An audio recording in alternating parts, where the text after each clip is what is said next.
bitte me zette man, efter wat zich mooi te zijn. Oei, je wil dat gonnen, rot zich maar bagon wit, rot zich bij meer te nemen, en op zich bij meer te nemen, oei, woes. Oei, zeven hender, wie die becher, draai met lottes, vier met een legger. Oei, je wil dat gonnen, rot zich maar bagon wit, rot zich bij meer te nemen, en op zich bij meer te nemen, alles in mijn stief.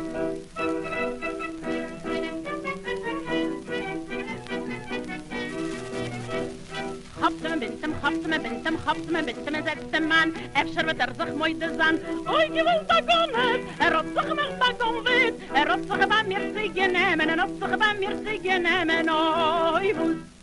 Oei, zeven miner, die ziel, draai ohne visselig, vier onvliegel. Oei, je wil dat gonnen, op zich maar bagon wit, op zich bij meer te nemen, en op zich bij meer te nemen, alles in mijn stief.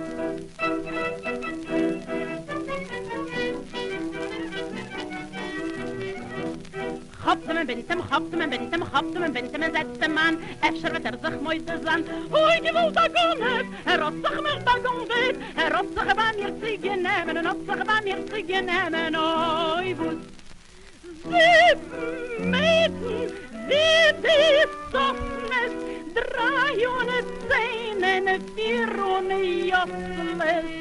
Oei, je wil dat gonnen, op zich maar bagon wit, op zich bij meer te nemen, en op zich bij meer te nemen, alles in mijn stief.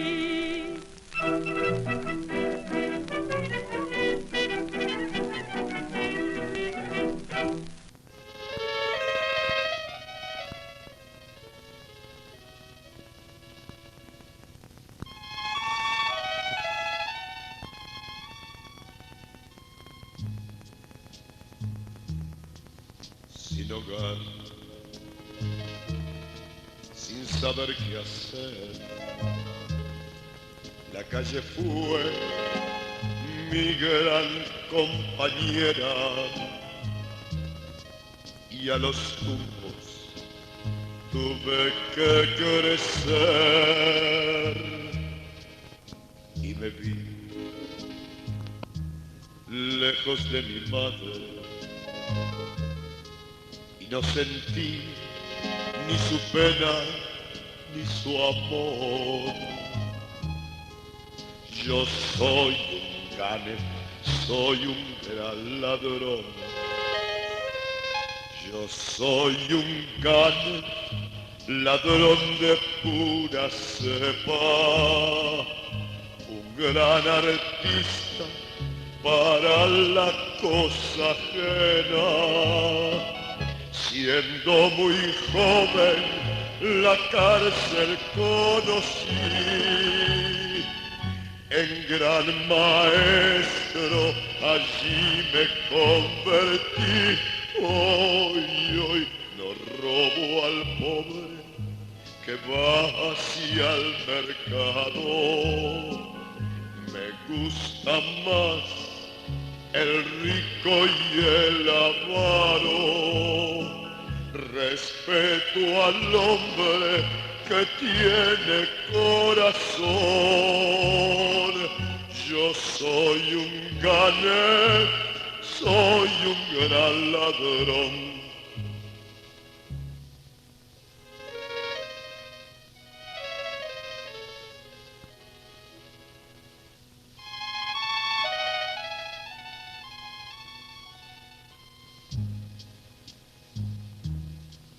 Mendigué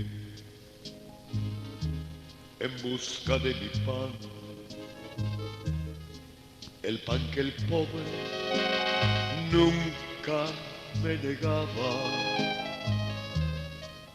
pero el rico sí me lo negó con rencor. Su mano así mostraba y me decía: vete de mi lado, tú eres un canef, solo un gran ladrón.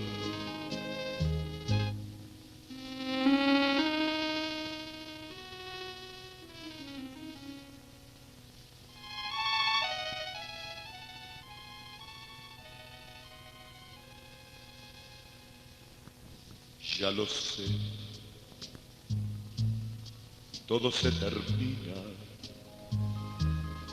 la muerte a mí llegará callada,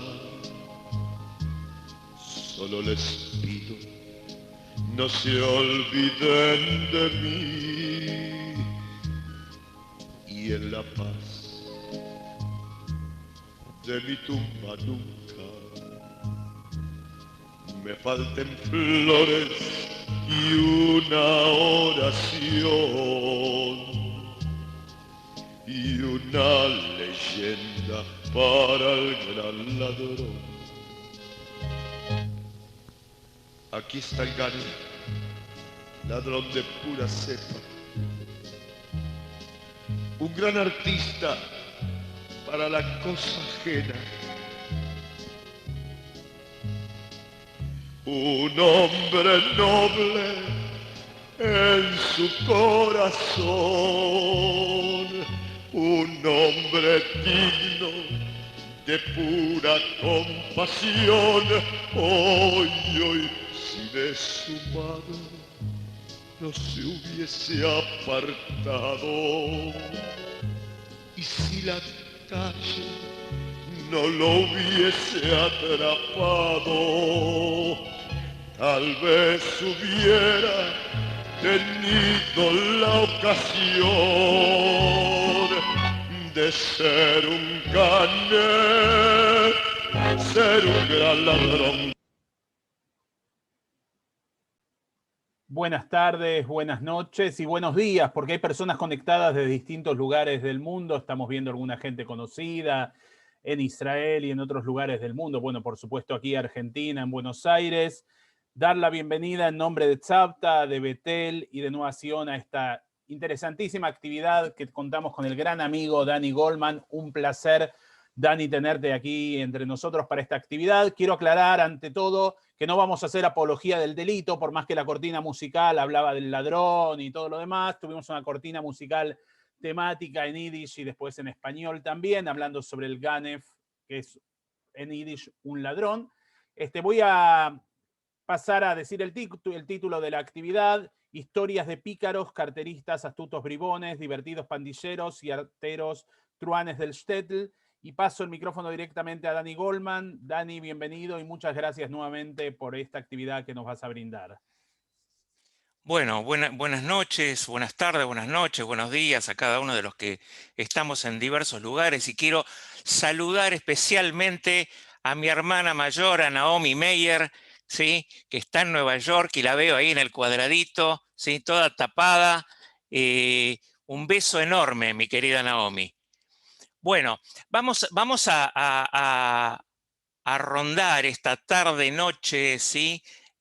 Alrededor de algo para no deprimirnos con el domingo, ¿sí? El domingo a la noche. Y es ¿sí? una charla así que me gustaría definirla como, ¿sí? de liviandad y de ocurrencia, ¿sí? Porque estamos lejos de que sea específicamente humor. Pero ¿cómo surge el tema que quiero presentar hoy? Miren, por varios lugares. En primer lugar, hubo una época de mi vida en la que me dediqué a estudiar la obra de Jorge Luis Borges y me interesaron las milongas de Borges y esas historias de cuchilleros que el gran escritor argentino las trabajó tanto. Y la que siempre me causó impacto desde mi adolescencia es la milonga de Jacinto Chiclana, ¿sí? Siempre me atrapó una parte que dice: solo Dios puede saber la laya fiel de aquel hombre. Señores, yo estoy cantando lo que se cifra en el nombre. Siempre el coraje es mejor, la esperanza nunca es vana. Vaya pues esta milonga para Jacinto Chiclana. Bueno, Goyeneche la canta. No, Edmundo Rivero la canta, ¿sí?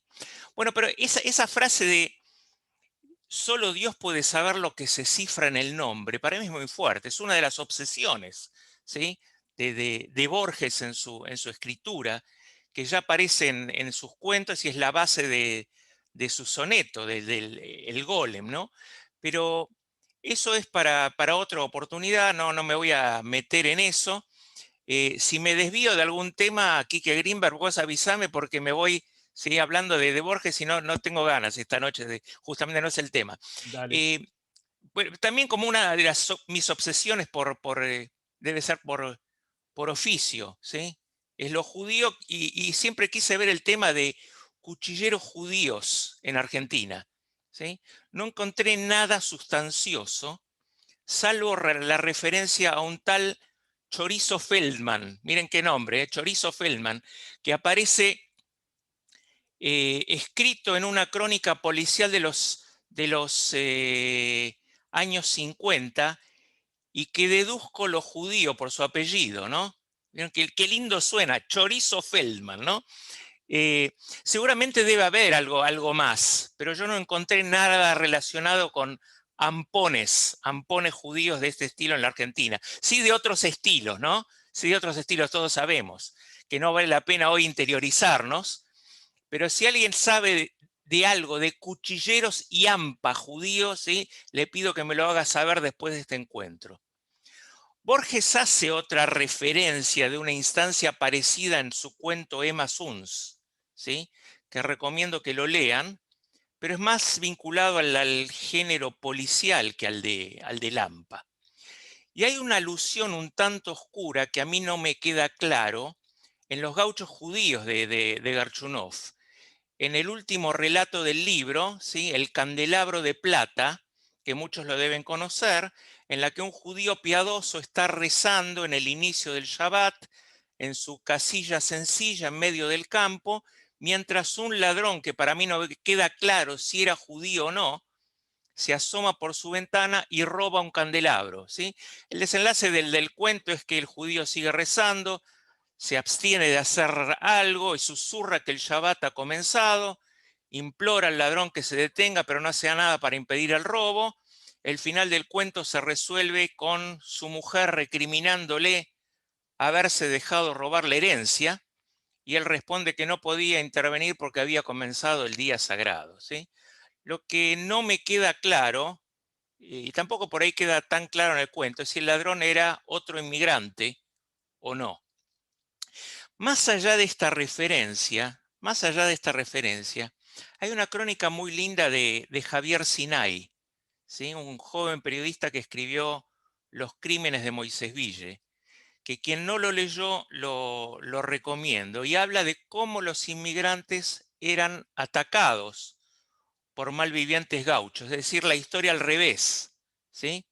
Veamos el slide número 1, Víctor, a quien le agradezco, Víctor Hayes, a quien le agradezco que nos va a ordenar y organizar durante todo el encuentro. Slide número 1.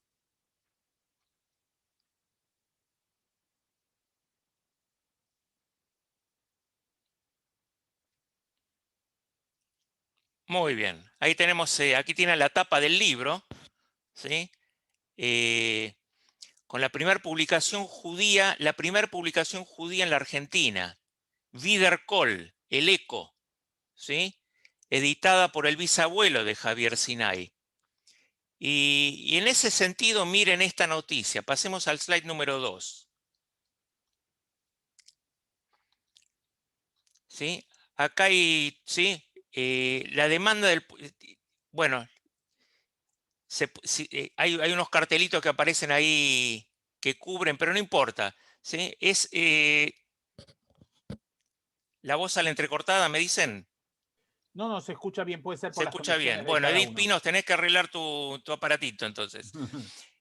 Hoy debe presentarse el gobernador de la provincia, una delegación de vecinos de Moisés Ville, de la que forma parte el padre de la joven María Alexinsir, que fue asesinada en las circunstancias que conocen los lectores de la prensa, para exponer claramente al gobernador ciertos detalles relacionados con este crimen que aún permanece ignorado. Harán presente al gobernador la absoluta imposibilidad de llegar al descubrimiento del suceso mientras permanezcan las autoridades actuales. Los diarios de esta época hacen comentarios sobre la resolución del Consejo Deliberante. Bueno, después sigue la historieta, ¿sí? Pero miren, de repente, y saltando de este tema, y con un tono jocoso, ¿sí?, motivó mi curiosidad alrededor de estos asuntos. El año pasado, en la pandemia, la noticia que muchos habrán leído y que la tomó Silvia Neistat, ¿sí?, de Clarín, una periodista a quien conozco, una chica que me resulta muy inteligente, sumamente inteligente, y la noticia es la siguiente. Pasemos al slide 3. Esta es una noticia que salió en Clarín, 19/10/2020, la carne que consumen los judíos religiosos. ¿Sí? Ese era el título. El dueño de la cadena de supermercados mayoristas Diarco afirmó que no se va a someter a los tratos mafiosos del gremio de la carne kosher. Está bueno, el título. Por su iniciativa de vender este producto a precios muy razonables, y un reconocido rabino le recomendó que venda harina o fideos, pero que no se meta donde no debe. ¿Sí? Me divirtió mucho leer esto, y les juro que sin emitir juicio de valor, aunque a algunos les habrá parecido tremendo, a mí me pareció una especie de simpática gema literaria de algún escritor en yiddish de la Europa Oriental. ¿Sí? Si leen algunos artículos de diarios como el Forbes de Estados Unidos, o inclusive los diarios Haridim de Israel, hablaban o hablan de este tipo de peleas que llegan en ocasiones al pugilato. ¿Sí? Y más allá del nivel de discusión en la que obviamente la pléyade de reacciones religiosas de todas las cadenas, ortodoxos y otros, ¿sí?, no se perdieron la posibilidad de subirse al ring y aportar para sus 5 minutos de fama, en la fineza de tirarse con milanesas y fideos y expresarse, ¿sí?, sobre la existencia de una mafia judía de carne y hueso. ¿Sí? En este sentido me dije que es un buen comienzo para descubrir una kosher nostra, según las acusaciones de cada uno, ¿sí?, en la Europa Oriental de la preguerra.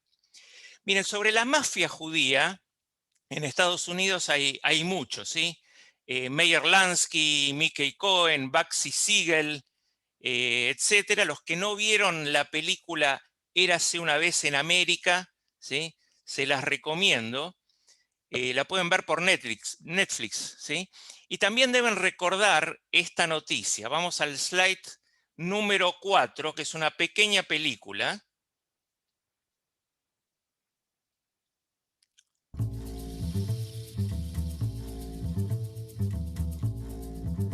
Fue un robo preparado, perpetrado por verdaderos profesionales, que sin llamar la atención, ingresaron al sector de cajas de seguridad del banco y robaron por lo menos 15 de estos cofres. Hasta aquí sería un robo más, pero el atraco tiene un condimento extra.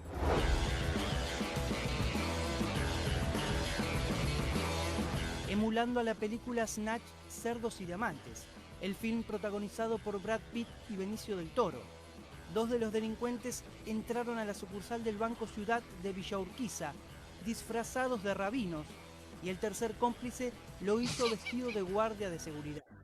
Que entraron tres personas, 3 hombres, rabinos, que estaban disfrazados de rabino, posiblemente, qué sé yo, y que fueron a robar a las cajas de seguridad. Directamente a las 4 cajas de seguridad, es así lo que estaban informando acá.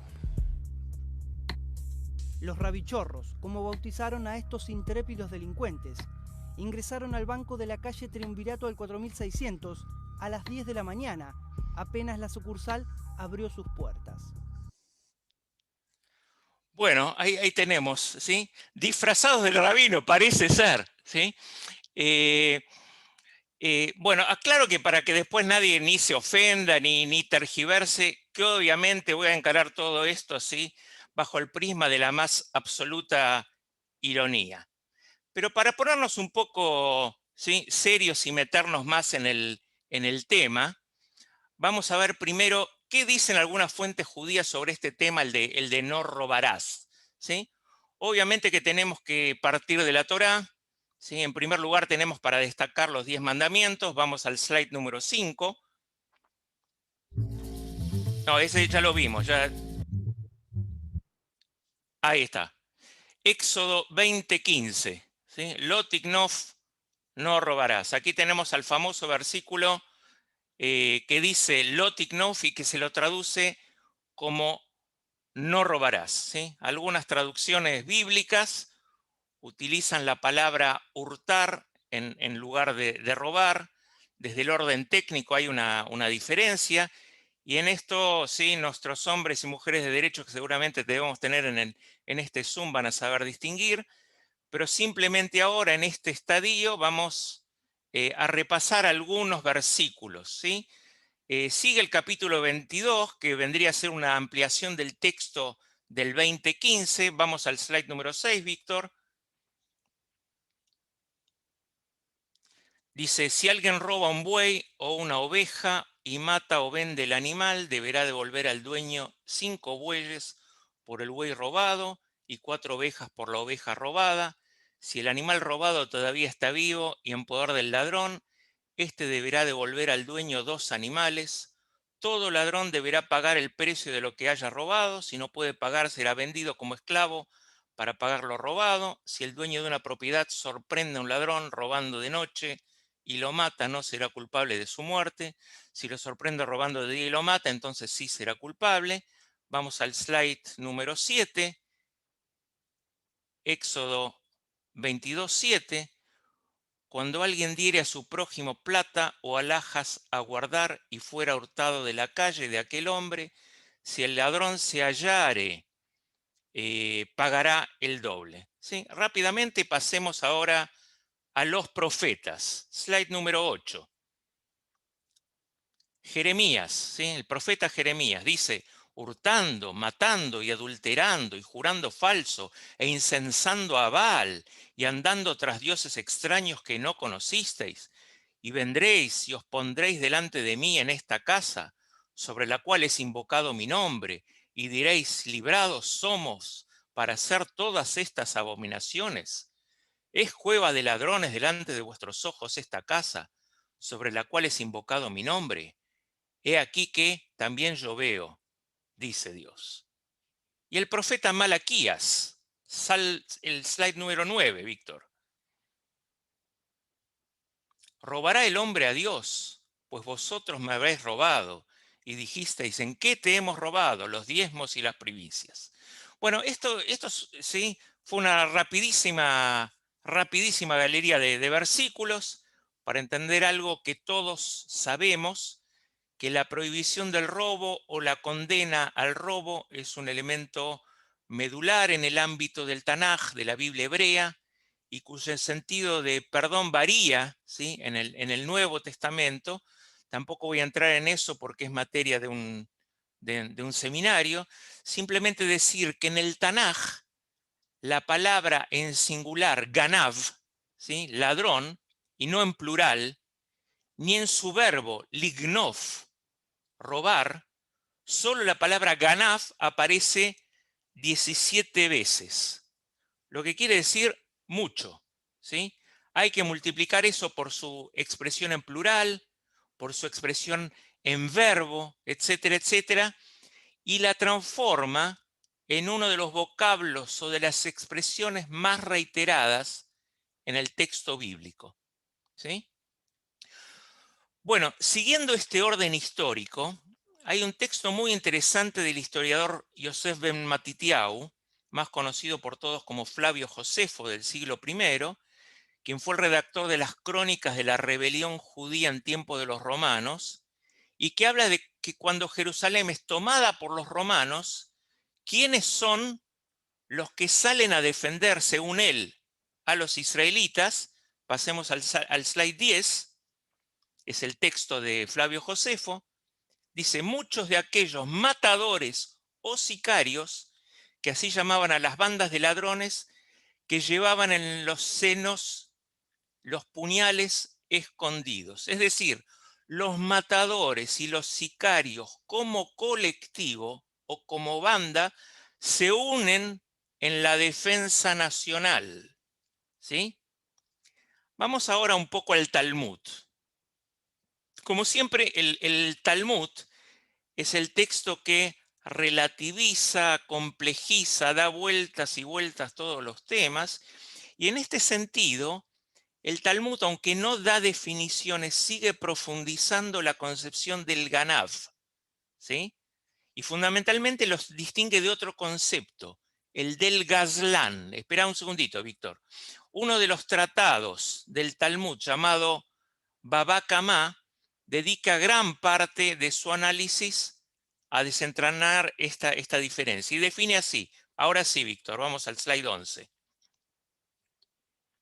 ¿Qué es Neivá y Gzeilá, de Ganaf y Gazlán? Hay delito cuando hay un objeto que está en posesión de una persona sin el consentimiento de su propietario o de cualquier otra persona que tenga derecho sobre él mismo. Cuando esa persona sabe o debería saber que este último no da su consentimiento, se considera que Neivá o Gzeilá por él, independientemente de si la persona que lo posee tenga la intención de devolverlo.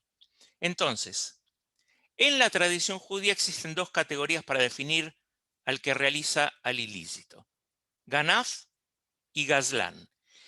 El Gazlán se diferencia del Ganaf por el hecho de que el Ganaf roba furtivamente, sin ser observado, mientras que el Gazlán lo hace de forma abierta y contundente. Y así dice el Talmud. Vamos al slide 12. Un Ganaf es alguien que se cuela en una casa u otra propiedad privada, quien comete su acto descaradamente en público es clasificado como Gazlán, ¿sí? En el idioma castellano, al acto del Gazlán sí se le denomina robo y el de Ganaf es hurto. En la tradición talmúdica esta distinción es de, llamémoslo, de importancia práctica únicamente para el derecho penal. Al tratar con casos del derecho civil, la ley relativa a un ladrón se aplica igualmente tanto a un Ganaf como a un Gazlán. Sí, todo esto es para un seminario entero, pero esta curiosidad me hizo volver a repasar, ¿sí?, el tema que yo no veía hace 40 años y me obligó a releer partes de un libro que se llama Mishpat Ivri, ¿sí?, el derecho hebreo, del profesor Menachem Alon, especialmente el primer capítulo. Ahora, demos un salto en la historia, ¿sí?, para meternos un poco más en nuestro tema. Esta enseñanza del refranero jasídico que vamos a ver, ¿sí?, no la voy a contar yo, quiero que lo escuchen de este rabino. Vamos al slide número 13, Víctor.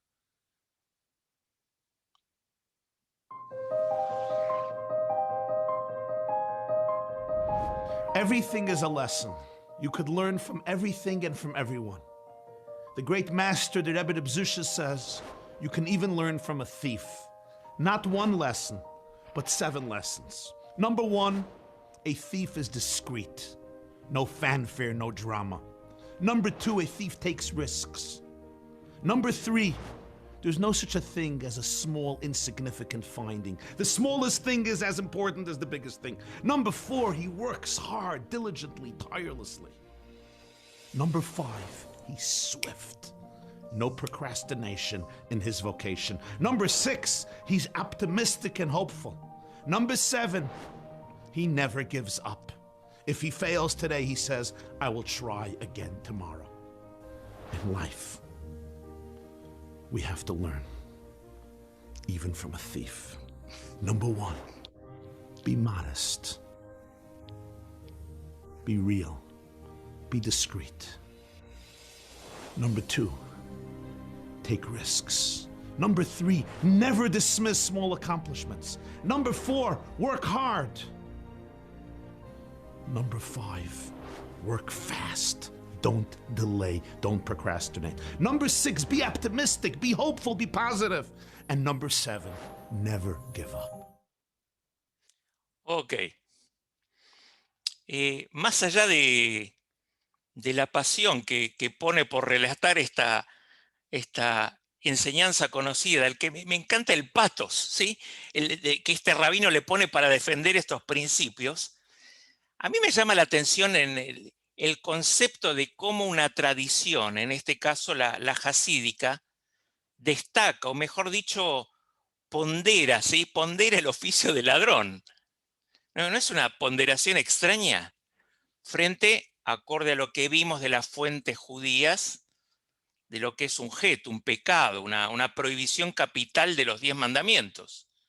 una prohibición de boca de Dios directamente, de Dios personalmente, ¿sí? Entregado nada menos que a Moshe Rabbeinu, a Moisés, el maestro de los maestros, ¿sí? Y la pregunta es que ¿habrán habido rapaces ladrones que ejercían esta tarea, ¿sí? Como modo de vida y no simplemente como modelo de picardía? Y la respuesta es sí, absolutamente sí. Y miren, el que trabaja mucho este tema es ni más ni menos que el padre de la moderna historiografía judía, el célebre Simón Dubnov, quien obviamente destaca el nivel de pobreza de la comunidad judía en la Europa Oriental, de la que todos escuchamos hablar y de la cual, ¿sí?, vamos a seguir hablando. Y les voy a contar una historia familiar. Mi bisabuelo, Hersh Zak, ¿sí?, de quien yo llevo su nombre, Hersh, tenía en Hrubieshuv, en su pueblo natal, una fábrica de ladrillos. Vamos al slide 14. No, ahí está. Esta es mi abuela, ¿sí? Mi abuela con mi bisabuela. Me imagino que mi bisabuelo no fue un gran industrial. No creo que haya sido, ¿sí?, Amalita Fortabat. Habrá tenido un terreno y dos hornos el pobre viejo. El tema es que vendió el terreno con los 2 hornos y decidió viajar a Lublin para depositar el dinero. Se puso la plata adentro del forro del tapado. Viajaba con mi bisabuela, ¿sí? Y en esta estación, en la estación del tren, los 2 se quedaron dormidos. Cuando se despertaron, descubrieron que no tenían la plata, ¿sí? Una famosa banda de conocidos llamados los ladrones judíos, ¿sí?, de Yiddish Ganubem, de manera artesanal le habían descosido el forro del tapado y le habían robado la plata. Y el viejo volvió a su casa con mi bisabuela, se acostó y tuvo un infarto. Y acá no termina la historia. Cuando los ladrones se enteraron, fueron a la casa de mi bisabuelo y le devolvieron la plata, ¿sí? Esta es una historia familiar que siempre circuló en casa, ¿sí? Y de estas historias debe haber tantas, ¿sí? Tantas que el escritor Isaac Babel, ¿sí?, desconocido para algunos y conocido para otros, lo llevó a la literatura y escribió sus célebres cuentos de Odessa, ¿sí? Los célebres cuentos de Odessa. Pasemos al slide 15, Víctor. ¿Sí? Aquí lo vemos a Isaac Babel, que ya vamos a hablar de él, ¿sí? Fíjense, en una dirección parecida, el gran Ricardo Piglia, ¿sí?, escribió los diarios de Emilio Renzi, que se los recomiendo porque es maravilloso, ¿sí? Y ahora sí vamos a dedicar algún tiempo para empezar a hablar del personaje del cual Isaac Babel se inspira para sus cuentos de Odessa, ¿sí? Y aquí van a ver su fotografía. Pasemos al slide 16. Moishe Yaakov Vinitsky, así se llama este personaje, o Misha Yaponchik, o el rey de los bandidos de Odessa, ¿sí? Lo que voy a compartir con ustedes es la mejor biografía que leí de este personaje, Mishka Yaponchik, ¿sí? Y la leí de una revista rusa llamada Literatura Militar.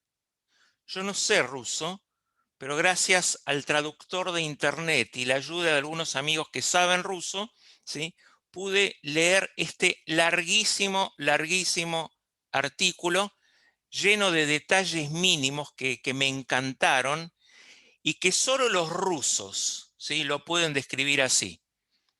¿Sí? Describen el perfil psicológico, social, político del personaje, ¿sí? Bueno, yo extracté algunas partes de este texto larguísimo que se llama Mishka Yaponchik, el rey de los bandidos de Odessa, y que dice así. Vamos al slide 17. La calle Zaporoye, que es esta, ¿sí? Se encuentra en el barrio judío de Moldavanka, en Odessa, calle que gana notoriedad en el siglo XIX. Había casas de visita, tabernas baratas. Esta zona era la frutilla del postre de los ladrones. Cada noche la calle se llenaba de gritos de lucha, de amenazas, de juramentos, de disparos. Era el centro de ladrones de Odessa y era difícil para los habitantes de la calle Zaporozhye no convertirse en criminales cuando todo a su alrededor respiraba crimen, ¿sí? Dinastías enteras, de generación en generación, transmitieron las especialidades de sus ladrones y sucedió que el abuelo, el padre, el hijo, así como la madre y las hermanas, todos estaban involucrados en negocios criminales. Incluso ahora, 130 años después, una mala gloria permanece detrás de la calle Zaporozhye.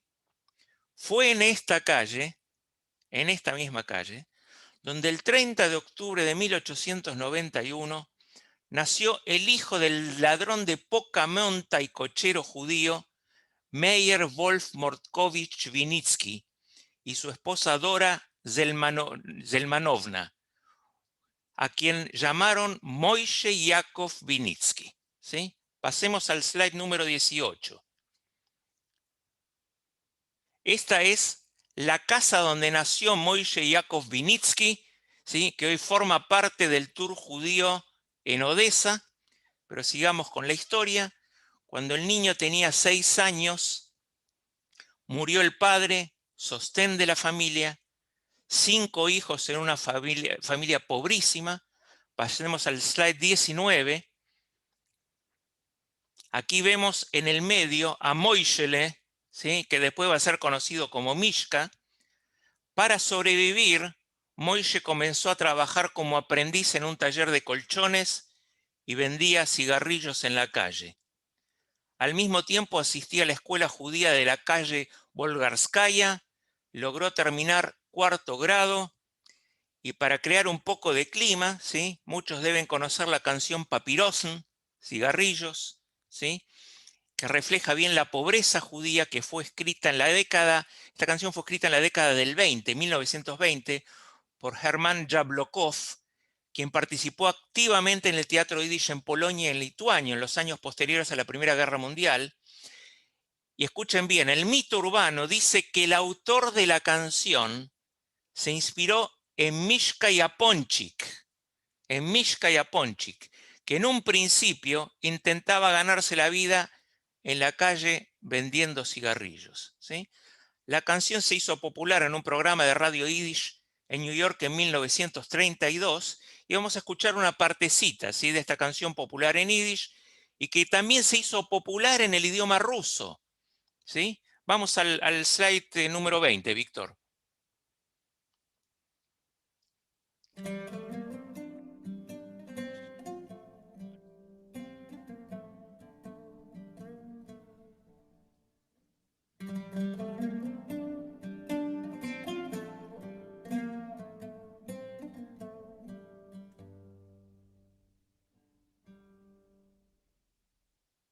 Kalte Nacht und Nebel, dicke Finster um mich tun. Steht ein Jüngerle vertreuet und guckt sich herum. Vom Regen schützt ihn nur am Wand der keusche Kerle, der in Hand und seine Augen bitten jeden stumm. Ich hab schon nie kein Keuch mehr herumzugehen in Gass. Hungrig und abgerissen von dem Regennass.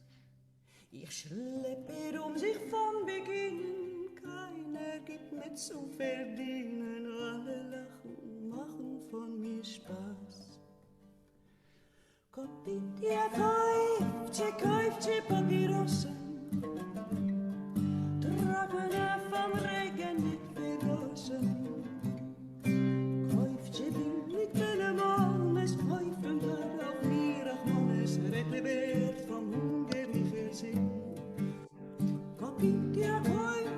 Schwebelchen ticken, der mit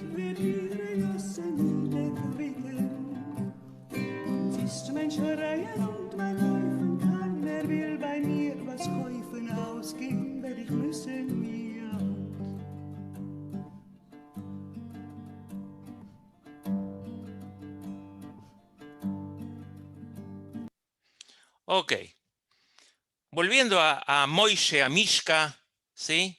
Pasemos al slide número 21. ¿Sí? Veamos la foto, ¿sí? Cuando cumplió 16 años, el joven se pone a trabajar como electricista, como que no quería caer en el mundo del robo, y en el octubre de 1905 estalló, ¿sí?, un sangriento pogrom en Odessa que comenzó el día después de la publicación del manifiesto zarista que concedía libertad de expresión, reunión, prensa y conciencia. Todo esto, como hacen los rusos, está bien documentado. Durante el pogrom, que duró varios días, la policía no intervino en lo que sucedía en la periferia. Entonces empezaron a surgir espontáneamente grupos armados de autodefensa judía y destacamentos de partidos revolucionarios. Algunos jóvenes judíos toman las armas para evitar que los alborotadores ingresen a los barrios judíos. Moishe Vinitsky se une a uno de estos grupos y con arma en mano defiende a Zaporozhye, ¿sí?, de la multitud de los pogromistas. Pero aquí viene la cuestión. Habiendo tomado posesión del arma, Moishe nunca más se separa de ella, ¿sí? Se unió a un grupo que estaba formado por muchachos de entre 15 y 19 años. El grupo se llamaba Voluntad Joven, ¿sí? ¿Y qué hacía el grupo? Allanaba tiendas, almacenes, departamentos privados, ¿sí? La composición de este grupo, de esta organización, era bastante heterogénea. Incluía estudiantes de escuela secundaria, chicos de la calle, chicos vagabundos, gente de la burguesía local, ¿sí? En total, según informes policiales, la organización estaba conformada por 100 de miembros. El deseo de estos supuestos revolucionarios de Rusia de destruir el antiguo sistema, redistribuir la riqueza y la tierra, liquidar el viejo aparato de procesos judiciales e investigación policial, ¿sí?, desde el momento del inicio del movimiento revolucionario, comienza a apoyar activamente a lo que los rusos llamaban los rebeldes espontáneos, ¿sí?, estratos marginales, criminales, vagabundos.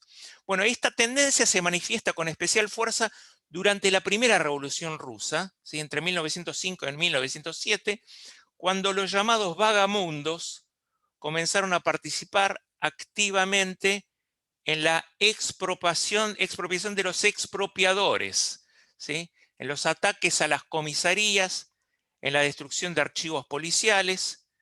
Algunos de los vagabundos, ¿sí?, con cierta psicología criminal, así dice el informe, se transformaron en organizaciones políticas muy conocidas de anarquistas, maximalistas, socialistas revolucionarios, bolcheviques.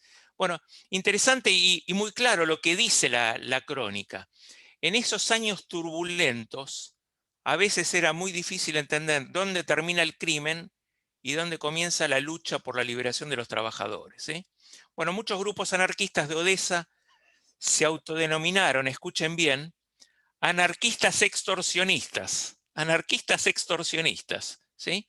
Eran de hecho bandas organizadas con cobertura política y todo el dinero ganado, ¿sí?, lo gastaban en restaurantes y fiestas. Esto está documentado. Y durante los años de la primera revolución rusa, cerca de 1000 personajes actuaron en Odessa, ¿sí?, lo que inspiró miedo en la ciudad, ¿sí? Era una fuerza enorme a la que la policía zarista, ni siquiera la policía zarista podía hacerle frente, ¿sí? Aproximadamente 300 de ellos en Odessa fueron arrestados y terminaron en prisiones y trabajos forzados. Varios cientos huyeron, fueron directamente a América, algunos murieron en tiroteos, algunos se escondieron, algunos terminaron ahorcados por robo y asesinato. El último caso de estos revolucionarios fue examinado por el Tribunal de Odessa en 1912. Pero volvamos a Moishe, ¿sí? Slide número 22, Víctor. Este es otro informe de Mishka Yaponchik que se llama El oso de peluche Yaponchik y otros, ¿sí? El crimen y el poder, ahí dice en ruso, en los años del Voivodato Civil de Odessa, editado en enero, este libro está editado en enero de 2015. Y dice, y cuéntale el informe de este libro, ¿sí? Los ojos rasgados, los pómulos anchos y el color de la piel morena hacían que Moishe Vinitsky pareciera un japonés. Y desde la infancia el apodo de Yaponchik, japonesito, le quedó pegado, ¿sí? Junto con sus compañeros de la organización Molodaya Volia, ¿sí? Voluntad Juvenil, Yaponchik se dedicaba a la extorsión, intimidando a las víctimas con represalias por parte de una organización anarquista secreta inventada por él mismo, ¿sí? Comenzó con cartas en forma de demanda de dinero para la revolución a la burguesía, ¿sí? Y bajo un texto amenazador generalmente se colocaba un sello temible, ¿sí? El sello era una calavera y huesos, ¿sí? Según diversas fuentes, Yaponchik participó en varios de estos actos, ¿sí? Hay información de que fue visto Yaponchik entre los atacantes al cuartel del regimiento cosaco, ¿sí? Y Yaponchik también participó en el intento del asesinato del jefe de policía de Odessa, un tal Mikhailovsky, ¿sí? A Yaponchik se le entregó una caja para limpiar zapatos que contenía un dispositivo explosivo. Él se estaba sentado en la esquina de la calle Stepoivaya, cruzando Dalnitskaya, una zona central, ¿sí? En donde solía el jefe de policía, ¿sí? Lustrar sus zapatos, y Yaponchik con gritos y gestos lo invita al jefe de policía a limpiarse las botas, y cuando el jefe de policía cede a la persuasión del joven limpiador y pone el pie en la caja, Mishka Yaponchik enciende el artefacto explosivo y logra escapar, pero el jefe de policía quedó hecho trizas, ¿sí? Es difícil decir si esto fue un mito urbano o es pura verdad, ¿sí? Solo la información de la investigación sobre los crímenes por los que Yaponchik terminó en trabajos forzados, ¿sí? Merece todo un estudio. Bueno, siguen las cosas que hacía Yaponchik. Hay una versión sobre Yaponchik según la cual fue condenado a la horca por el asesinato del jefe de policía, pero como era menor, ¿sí? Su minoría alivió la suerte y recibió 12 años de prisión. Y aquí quiero hacer un paréntesis, porque en nuestras latitudes, ¿sí? Aparece una historia similar, y es la de Simón Radovítsky, ¿no? Para que vean mi interés previo con la literatura de Lampa, que no es nueva, ¿sí? Pasemos a la foto del slide 23, Víctor. Este Simón Radovítsky, ¿sí? Yo hace unos años publiqué un artículo motivado por una nota de Osvaldo Bayer, llamado Simón Radovítsky, mártir o asesino, ¿sí? Quien como consecuencia de la represión del 1 de mayo de 1909, ¿sí? Decide arrojar un artefacto explosivo en el auto del jefe de policía, Ramón Falcón, y al artículo lo llamé Rabinos eran los de antes, ahora se van a enterar por qué, ¿sí? En la que detallaba algo no muy conocido, ¿sí? Yo conté algo no muy conocido. Entre Simón Radovítsky, la relación entre Simón Radovítsky y un tal Moishe Radovítsky, ¿sí? Después del ataque a Ramón Falcón, Simón, como todos sabemos, fue atrapado, iría a ser condenado a muerte y la historia terminaría mal para Radovítsky. Pero él tenía solo una posibilidad, ¿sí? El preso más peligroso de la época debía probar que no cumplía con la edad suficiente como para ser ejecutado. Tenía que tener no menos de 22 años para ser pasado por las armas. Y su edad era desconocida, ¿sí? En su pasaporte no estaba claro la edad. Bueno, volviendo al juicio de Radovítsky, en la época clamaban por su pena de muerte. La prensa de ese periodo ya lo condenaba con unos supuestos 29 años de edad, pero de repente todo se modifica, la historia cambia. Aparece el rabino Moishe Radovítsky, con una partida de nacimiento de su sobrino, Szymon Radowitzki, en la que consta que habría nacido en 1891, lo cual indicaba que tendría en ese momento 18 años de edad, ¿sí? La legendaria revista Caras y Caretas dice en uno de sus viejos números: Radowitzki tiene cada vez menos años, ¿sí? Y gracias a su tío Moishe, Simón Radowitzki se salva de un fusilamiento, ¿sí? Conclusión: siempre hay algún Moishe que te salva, ¿sí? Bueno, después la historia continúa. Pasemos al slide 24, pero volviendo a Odessa, ¿sí? Volviendo a Moishe Vinitsky, por su edad también se salva del fusilamiento, ¿sí? Y en la cárcel se vincula con políticos y a menudo él los defendía de la violencia de los otros delincuentes y ahí se convierte en un joven bandido fuerte y curtido. A principios de marzo de 1917, la revolución abre las puertas de las cárceles a los políticos y Vinitsky sale con ellos, ¿sí? Se queda en Moscú un tiempo, aprende de los ladrones locales la tarea, el artesanato de la tarea, y finalmente en julio de 1917 regresa a Odessa.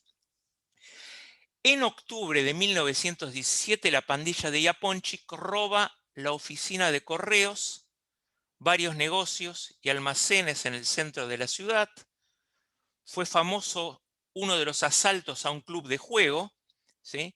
La prensa de la época destaca este ataque, ya que disfrazados de soldados y de marineros, el grupo de Yaponchik irrumpe en un club y amenazando con armas, toma 100.000 rublos de la caja y otros 200.000 de los bolsillos de los visitantes, ¿sí? Para combatir el bandidaje se crea el Comité de Seguridad Pública, pero no pueden calmar lo que estaba aconteciendo en ese momento en Odessa. Al mismo tiempo, Moishe Vinitsky comienza a invertir dinero en los negocios, ¿sí?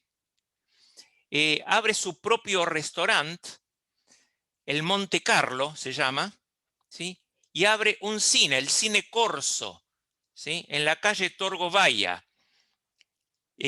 Todo esto está documentado. Organiza un escuadrón de autodefensa revolucionario judío armado en caso de pogromos, ¿sí? Y el destacamento contaba entonces con 120 personas armadas con rifles, revólveres y con 2 ametralladoras, cosa que era inusual en esa época. 25 de octubre de 1917, cuando la revolución estaba teniendo ya lugar en San Petersburgo, los periódicos de Odessa informaron que ese día se llevaron a cabo 5 redadas armadas, 26 robos en Odessa.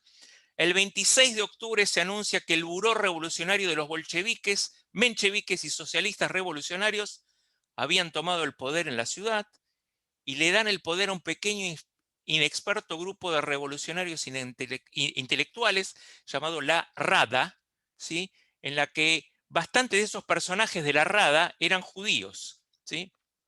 Pero ese grupo no tenía la menor idea de cómo administrar la ciudad. Eran intelectuales con poca experiencia en lo que significa, ¿sí?, la cuestión de la política concreta y la administración de una ciudad.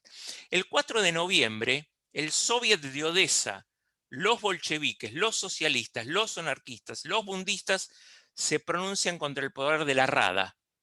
Y ahí empieza nuevamente el caos, ¿sí? Desde finales de octubre, los almacenes de vino y alcohol comenzaron a ser destruidos en Odessa. Hay multitudes de borrachos incentivados por la gente de Yaponchik que los insta a arrestar, ¿sí? Y se insta a arrestar a las autoridades, saquear a la ciudad. Y la multitud es detenida solo por el fuego de ametralladoras, dejando heridos, muertos, ¿sí? Bueno, hubo una batalla urbana muy fuerte que se llamó la Revuelta del Vino, ¿sí? Y Yaponchik logra eliminar en esa revuelta del libro a quien era su competidor, ¿sí?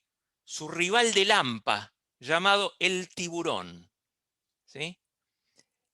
Siguiendo con la historia, A mediados de noviembre, Japonchik instiga un motín en la prisión de Odesa, ¿sí?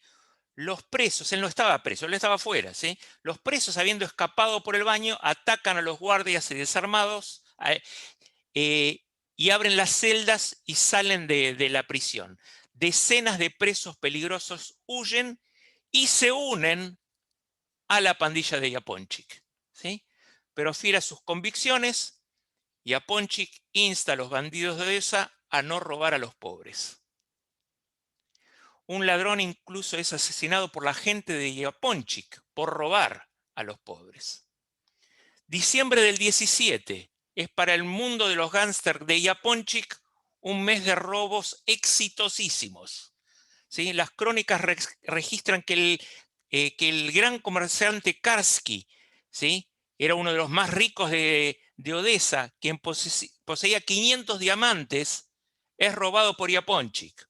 Otro rico, Suhomlinov, es robado en 40.000 rublos, etcétera, etcétera, etcétera, ¿sí?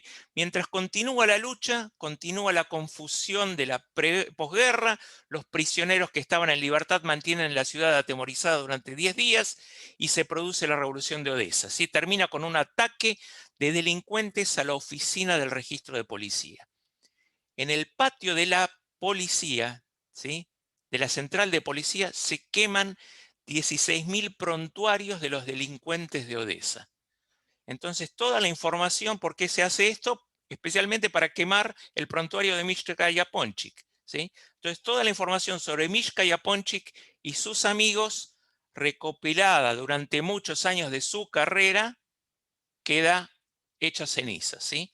Entonces, la información sobre la vida de Japonchik hasta 1918 tiene que ir recopilándose poco a poco, ¿sí? Se utilizan, si los investigadores utilizan archivos de los periódicos prerevolucionarios, memorias, documentos del archivo civil. Bueno, y escuchen bien ahora, la banda de Japonchik se convierte en un batallón del ejército soviético de Odesa como reservistas del nuevo gobierno, ¿sí? Y Moishe Vinitsky, el gran Moishe Vinitsky, se transforma en un revolucionario famoso y glorioso.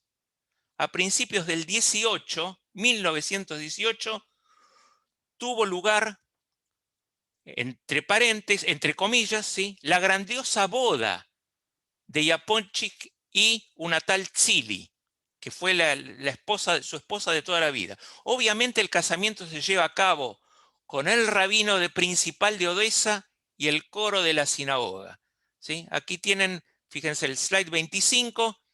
Esta es la sinagoga de Odesa, ¿sí? En 1920, para que sepan, todas las sinagogas de Odesa fueron retiradas de la comunidad judía y la sinagoga Brodsky, que es esta, se transforma en el Club de Trabajadores Rosa Luxemburgo, según consta en los archivos del Ivo, y los 10 mandamientos que estaban sobre el Arona Kodesh, sobre el arca de la sinagoga, se cubren con una foto de Lenin, ¿sí?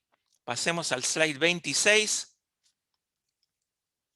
Aquí tiene la sinagoga Brodsky en su estado actual, ¿sí? Que fue retornada a la comunidad judía en el año 2016. Pero volvemos a Japonchik. Durante los días de la República de Odesa, Japonchik continuó requisando para las necesidades del ejército y la revolución, ¿sí? En el periódico Odessa Mail, el 2 de febrero de 1918, el grupo de ladrones de Odesa publica un llamamiento y dice la proclama. Pasemos al slide 27. Nosotros, un grupo de ladrones profesionales, también derramamos sangre en los tristes días de enero en la revolución, ¿sí? Caminando de la mano de camaradas marineros contra los zaristas. También tenemos derecho a portar el título de ciudadanos de la República de Rusia. Bueno, no quiero agobiarlos con detalles, pero simplemente para que se den cuenta cómo se cruzan las historias. Había un cantante ruso, ¿sí? Vamos al slide 28. llamado León Utesov, ¿sí? Había nacido en Odessa en 1895, fue uno de los más populares cantantes soviéticos, fue el primer cantante pop, ¿sí? Que recibió el prestigioso título de Artista del Pueblo de la Unión Soviética en 1965. Simplemente algunos datos biográficos. Antes de ser conocido como León Utesov, ¿sí? Era conocido en el barrio como Yosale Weisbein, ¿sí? Empezó como un acróbata de circo, cambió su nombre artístico por Leonid Utesov, su banda de jazz llegó a actuar en la ópera de Leningrado, y escuchen bien, su repertorio incluía el tango argentino, ¿sí? Durante la Segunda Guerra Mundial, Utesov actuó en el frente ayudando a levantar el ánimo de los soldados soviéticos que luchaban contra los nazis, y aunque vivió en Moscú el resto de su vida, en muchas de sus canciones alude a su ciudad natal, a Odessa, ¿sí? Donde se le dedicó un monumento en el año 2000.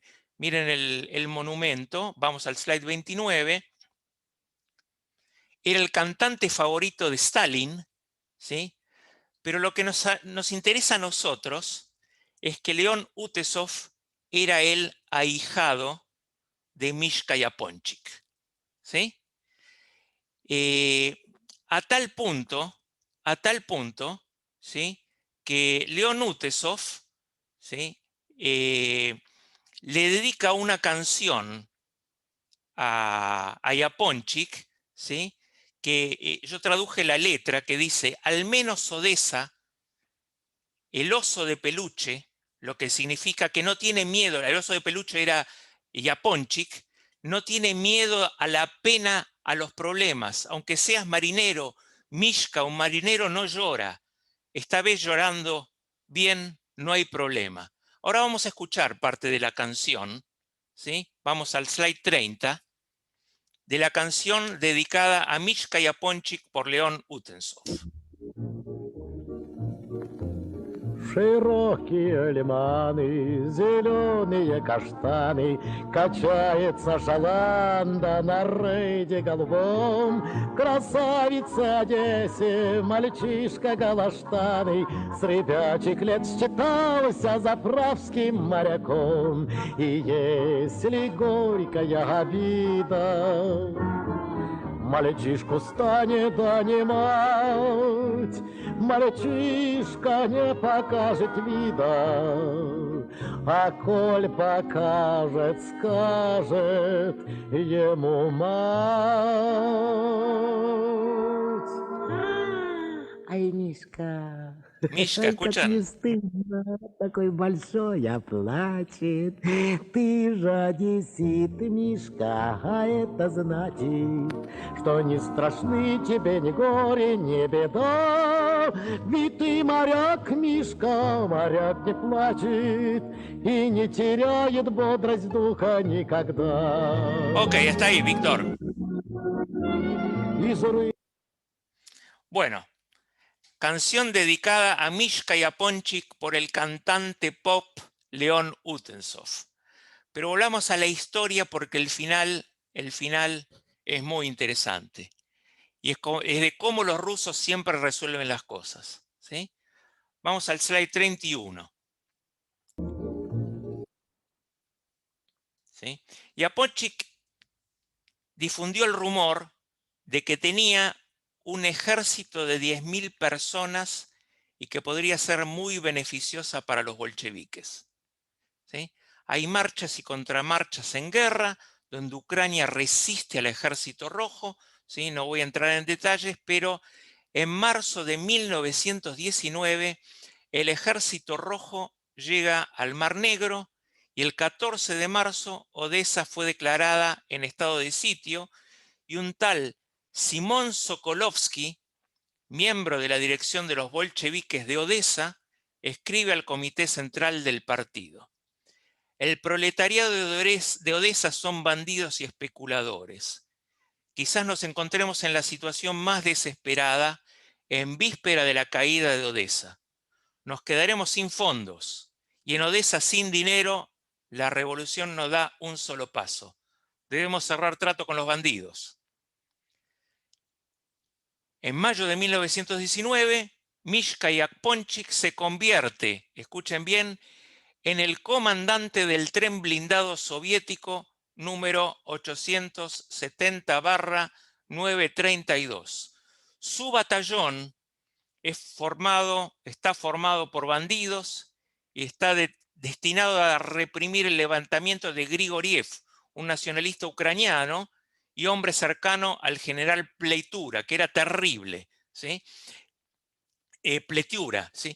El 28 de mayo, el periódico Izvestia publica lo que hoy llamaríamos un fake news, ¿sí? Como si fuera un mensaje del presidium de la policía secreta, la Checa, ¿sí? La Checa de Odessa, en donde dice que el ladrón Mishka Yaponets, no desconocido para Odessa, se transformó en el secretario de la Checa de Odessa, ¿sí? La Checa era el presidium de la policía secreta y que había corrido de su puesto al secretario camarada de la Checa, Mijael Grimberg. Ustedes se dan cuenta que son todos, ¿sí?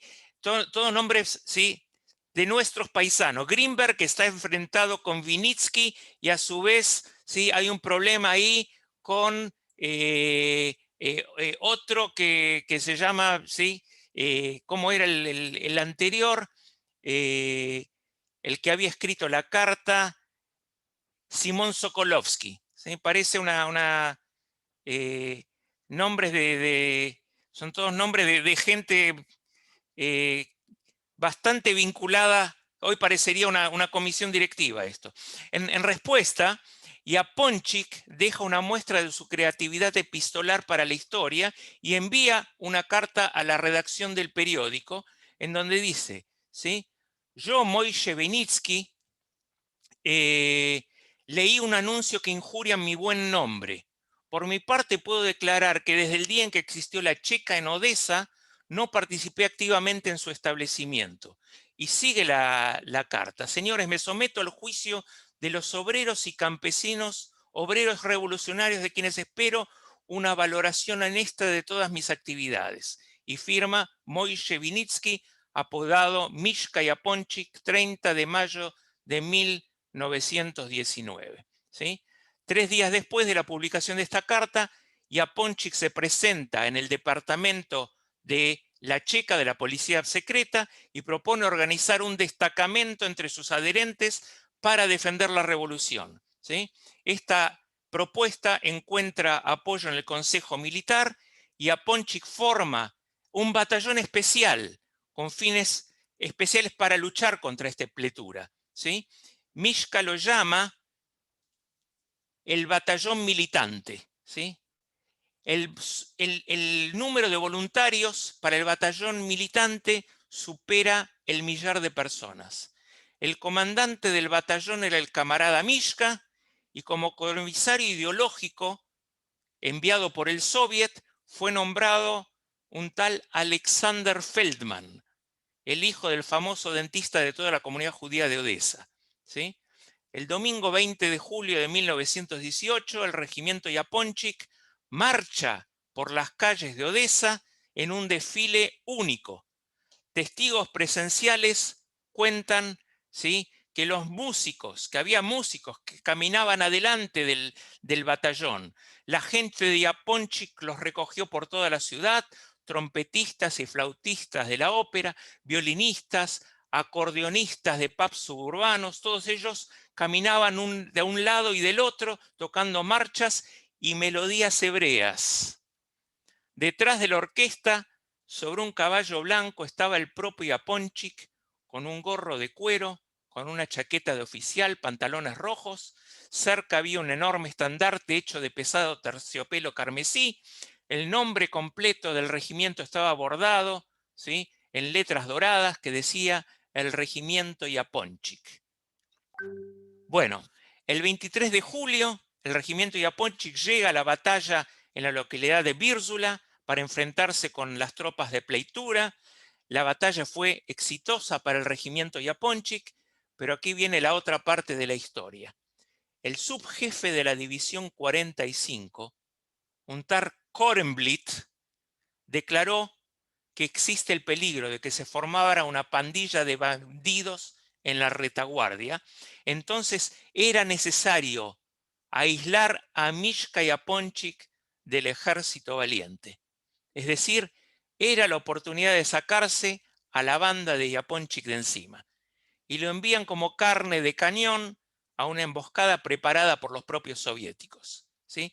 Yaponchik sabía de la traición, ya sabía de la traición de los bolcheviques, tenía el presentimiento de que se estaban preparando represalias contra él, entonces selecciona a 116 militantes más leales de su escuadrón, ¿sí? Y parte hacia otro lugar que se llama Olviopol. No iba a Kiev, sino a Olviopol, porque sabía que en Kiev lo estaban esperando las cámaras de tortura de la Checa. Y Yaponchik, ¿sí?, soñaba con llegar, en definitiva, a su Odessa natal y allí volver y convertirse en el rey, ¿sí? Entonces asalta un tren soviético en una estación llamada Pomashnaya y lo dirige hacia, en vez de ir a Kiev, lo dirige hacia Odessa. Según los registros, se ordenó a todos los comisarios militares de las estaciones de ferrocarril que no dejaran pasar el tren de Yaponchik, ¿sí? Bueno, hay muchas versiones de la muerte de Yaponchik. El informe del comisario militar del distrito de Odessa dice, y paso a leer textual, slide 32, el 4 de agosto de 1919 recibí una orden de la estación Pomashnaya del comandante del Frente Interno, el camarada Kruliak, de detener al comandante del 54 ucraniano soviético regimiento, ¿sí?, Mitka Yaponchik. Pasemos al slide 33. Según lo solicitado, fui inmediatamente a la estación de Vozhneyets con un destacamento de caballería y esperé la llegada del tren. El tren se detuvo detrás de un semáforo. Llegué hasta la locomotora junto con el comandante militar, el secretario del comandante del batallón, y exigí que Mishka Yaponets se me apareciera inmediatamente, lo cual se hizo. Lo declaré arrestado, le exigí su arma, pero él se negó a entregarme el arma, luego de lo cual ordené tomar el arma por la fuerza. Slide 34. En ese momento, cuando se inició el desarme, los Yaponchik que estaban con él intentaron escapar, resistieron, y Yaponchik fue asesinado por un disparo de revólver del comandante de la división. El grupo de Yaponchik, formado por 116 personas, y su esposa Lisa fueron arrestados y enviados a trabajar en una organización de jardinería. Bueno, finalmente, según lo que cuenta el informe, Yaponchik fue ajusticiado por un tal Ursulov mientras intentaba escapar. Obviamente la liquidación de Yaponchik fue promovida por las autoridades de antemano. Por esta acción, Ursulov recibió la Orden de la Bandera Roja, pero cuenta la leyenda que el funeral de Yaponchik fue el que más se recuerda en Odessa, ¿sí? Fue dirigido por el cantor de la sinagoga y los cantantes fueron los solistas de la ópera de Odessa. 4 horas después del funeral llegó el comisario del regimiento, Alexander Feldman, el hijo del dentista, ¿sí? No creía en la muerte de Yaponchik y a petición suya se abrió la tumba de Yaponchik, ¿sí? Allí yacía el rey de los ladrones y Feldman gritó: por fin hemos matado al perro.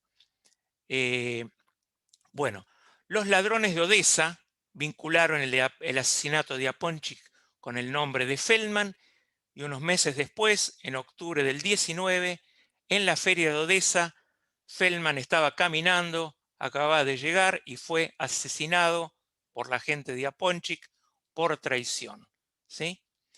Bueno, el final de la historia es que 3 hermanos Yaponchik murieron en el frente de la Segunda Guerra Mundial, ¿sí?, la Gran Guerra Patria, como la llaman los rusos.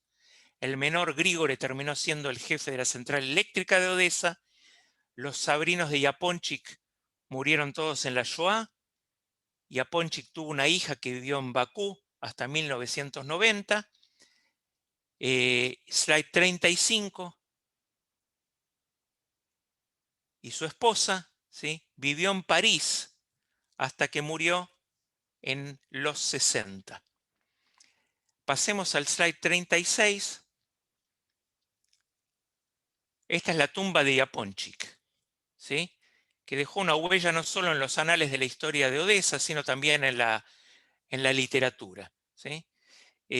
Como conté, fue el personaje de Isaac Babel bajo otro nombre, Benny Creek, ¿sí?, en sus cuentos de Odessa o en sus historias de Odessa, ¿sí?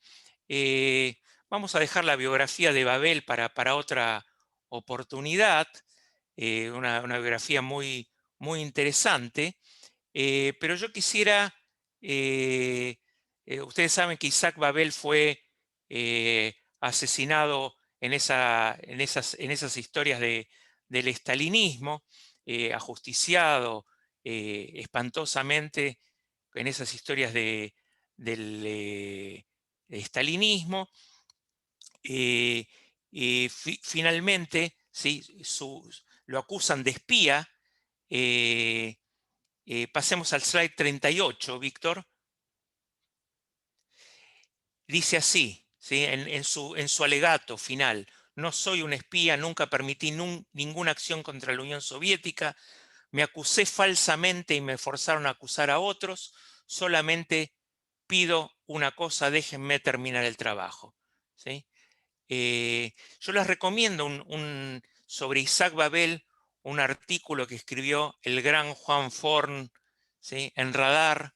Búsquenlo a raíz de los 60 años de la muerte de Isaac Babel, y que vale la pena leer, como todo lo que escribe mi querido Juan Forn.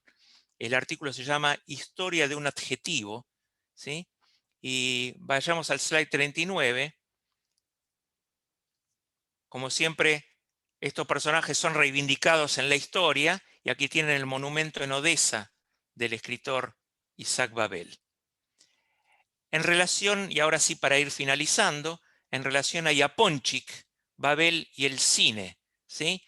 En 1927, Vladimir Vilner realizó un largometraje llamado Benia Creek, sobre justamente la vida de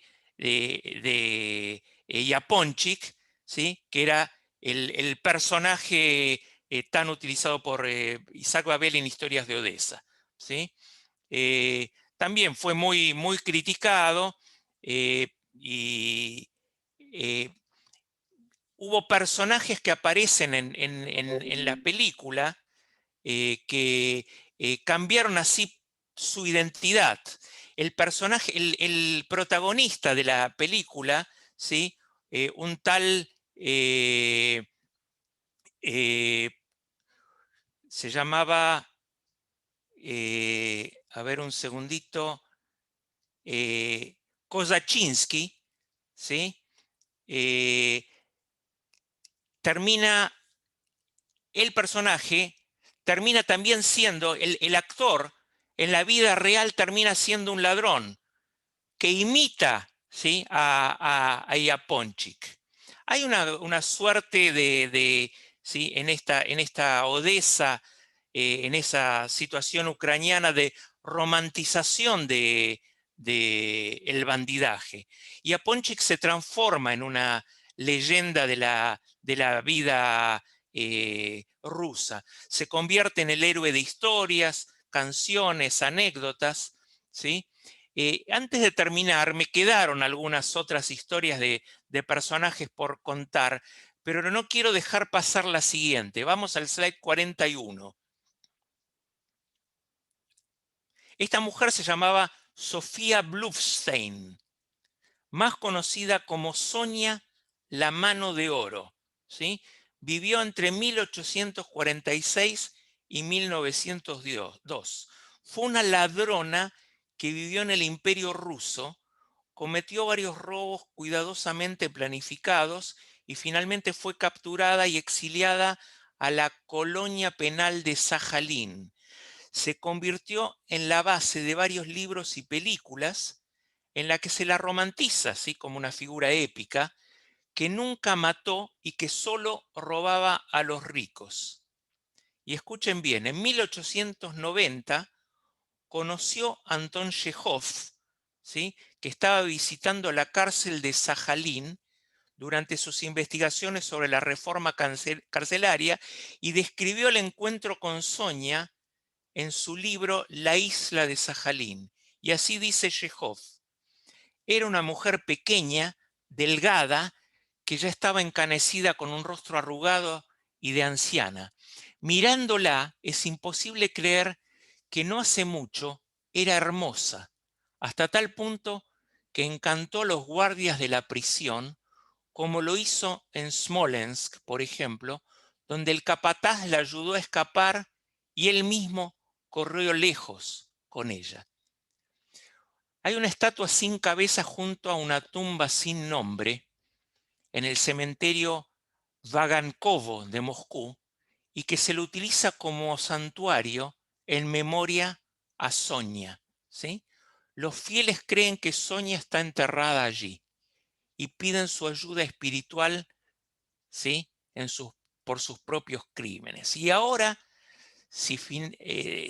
finalmente, vamos a ver solo un pequeño tramo de la película Benya Krik, ¿sí?, de Vladimir Vilner, ¿sí?, que fue hecha en Odessa en 1927. Y este recorte de la película relata el primer cuento de Isaac Babel de su libro Cuentos de Odessa, ¿sí? El cuento dice que era el casamiento de la hermana de Mishka y la policía se dijo a sí misma: hoy tenemos la posibilidad de meter presos a toda la banda de Yaponchik. Enterado de esto, Yaponchik organiza un incendio dentro de la cárcel para que toda la policía se concentre allí y de ese modo no realice la redada contra el grupo de Yaponchik. Así que, querido Víctor, vamos a ver esta película, esta parte de la película de Benya Krik, ¿sí?, de Vladimir Vilner, hecha en Odessa, 1927. Miren los personajes muy interesantes, ¿sí?, cómo en 1927 diseñaban a estos personajes, ¿sí?, con una suerte de teatro judío, ¿sí? Así que, querido Víctor.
Ok. Bueno.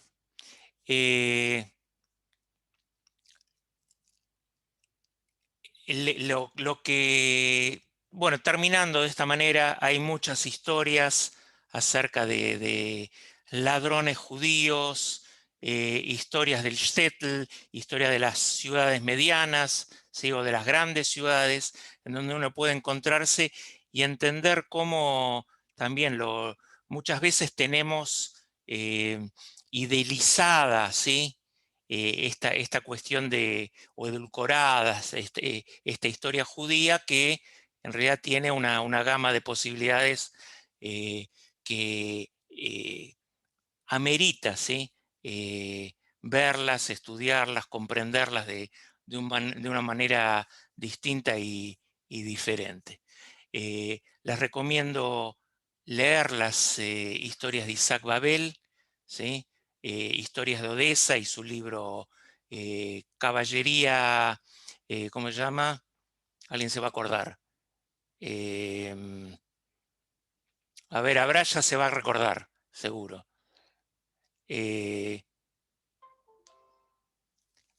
Abrite el micrófono, Abraya. No me tuta. Caballería Roja. Caballería Roja, ahí está. Caballería Roja, ¿sí? Historias fascinantes e interesantes de, ¿sí? Parte de una saga judía de algún modo bastante desconocida. Bueno, hasta acá lo mío, tengo para 3 horas más para hablar, pero ya con 1 hora y media me alcanzan.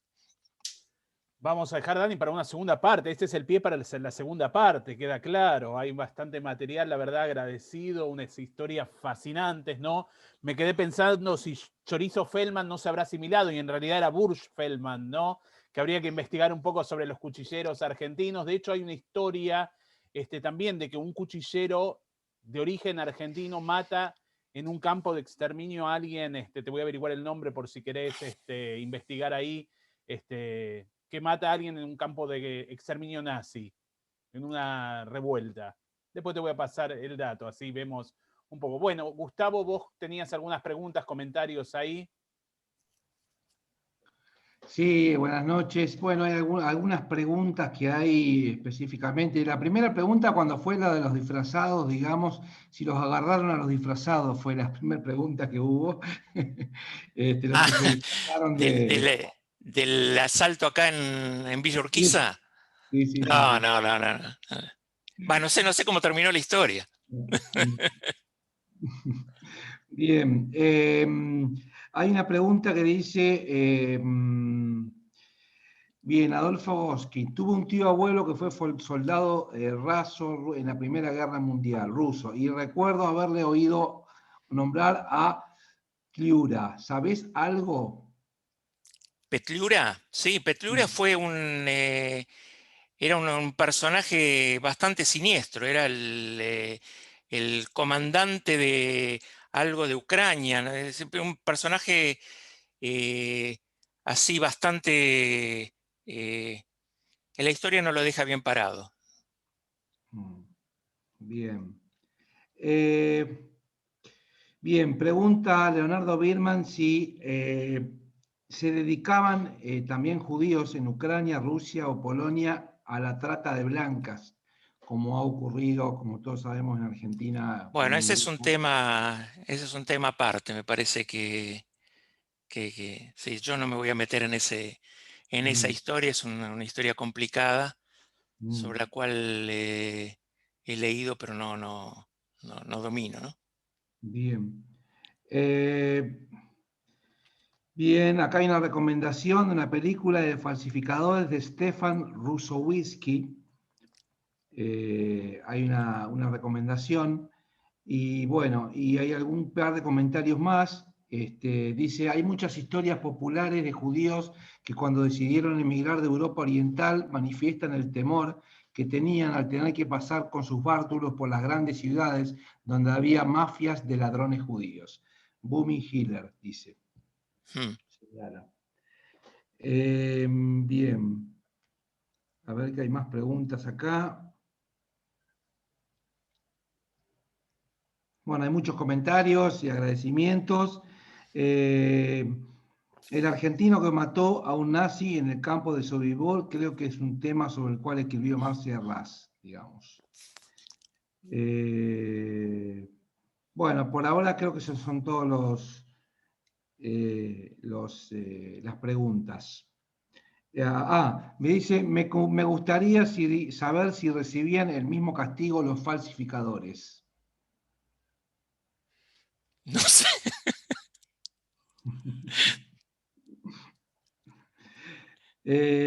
Bien. Y creo que no hay más preguntas por acá. Deberíamos preguntarnos si hay más ética que esos ladrones que combatieron la desigualdad y no en los ladrones modernos que hoy en el mundo tienen mucho que concentran el capital, que es un robo. Bueno, comentario de Jorge Con. ¿El grupo estaba integrado por judíos? ¿Robaban a los no judíos? Pregunta. No, robaban a judíos y a no judíos. Está bien, también. Comentario de Carlos Greenberg, en Israel se le llama abiertamente Gaslan a los vendedores de helado al final de los paseos que esperan a las personas y cobran una fortuna por un helado. En realidad, Dani, es comentario de mi hermana, que está en la casa de mis padres. Utilizó el nombre de mi papá. ¿Cómo se llama el libro de Piglia? Preguntan. Cuadernos de Renzi. Piglia tiene sí, varios escritos sobre el tema. Hay 2 libros de los Cuadernos de Renzi. Cuadernos de Renzi 1 y me parece los Cuadernos de Renzi 2, que llevan un nombre así, otro diferente. Y el famoso libro de de Piglia que ganó el premio Planeta, Plata Quemada, ¿sí? Que es parte de del mismo personaje. Este personaje al que él alude era supuestamente un compañero de él del colegio secundario que robaba por una cuestión de placer, ¿sí? Tenía un placer de andar robando. Y él ¿sí? lo describe fantásticamente, ¿sí? Les recomiendo que lean los libros de Piglia. Para mí es uno de los escritores argentinos favoritos. Bueno, Dani, muchísimas gracias a los participantes. Hemos pasado unos momentos lindos conociendo historias simpáticas, aprendiendo de cultura general, y del pueblo judío también es parte de nuestra historia y nos tenemos que hacer cargo también de esta gente, ¿no? Estos son más simpáticos por lo menos que nuestros ladrones modernos, quizás que rondan por el mundo comunitario. Preferimos tener estas historias y estos aprendizajes. Es una invitación justamente a pensar y reflexionar sobre muchos temas, y sobre todo este espíritu que vos tenés de investigar temas y traer temas novedosos. Esperemos que se repita desde Tzavta. Sabés que tenés las puertas abiertas para las actividades que quieras realizar, y aprovecho también para agradecerte las actividades que estamos haciendo en conjunto con Tzavta y Betel, y también el periódico Nueva Sion. Para nosotros es importante poder justamente llegar a un público diferente, con temas diferentes en estos momentos de pandemia, y sin lugar a dudas fue un tema que nos causó sonrisa y preocupación por otro lado. Vamos a tener que cuidarnos también cuando vamos al Bet Knesset, al Shil de los judíos, de ver quién tenemos atrás y adelante, ¿no, Dani? Bueno, de los costados también, miren de los costados también. Bueno, muchísimas gracias a todos, buenas noches, buenas semanas, Shavua Tov para todos, y nuevamente gracias, Dani, por tu charla ilustrativa y súper interesante.